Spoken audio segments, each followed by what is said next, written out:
Sa FIBA Basketball World Cup 2023, hindi na muna makakasama sa lineup ng Serbia ang power forward na si Borisa Simanic matapos na magtamo ng injury sa kanyang pool game kontra South Sudan nitong Miyerkules dahilan para tanggalin ang isa niyang kidney. Ang kabuang detalye sa ulat ni Darrell Oclares.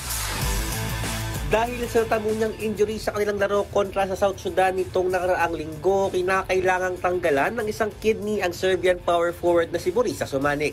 Kinumpirma rin mismo ng Serbian Basketball Federation na sumailalim si Simanic sa isang surgery noong August 30, pero dahil sa komplikasyon sa kanyang kidney ay napagdesisyon na natanggalin na ito sa isinagawang operasyon nitong linggo. Matatandaan na nasiko ng South Sudan small forward na si Nuni Omot ang 6'11" cager sa huling 2 minuto ng 4th quarter. Kaugnay nito, naglabas naman ng pahayag ang South Sudan Basketball na iginiit na hindi sinasadya ang naganap na insidente. Ganito rin ang naging statement ni Omot na humingi ng tawad at humiling para sa mabilis na recovery ni Simanic. Samantala, magpapatuloy naman ang World Cup campaign ng Serbia ngayong araw sa kanilang quarterfinals match kontra sa Lithuania.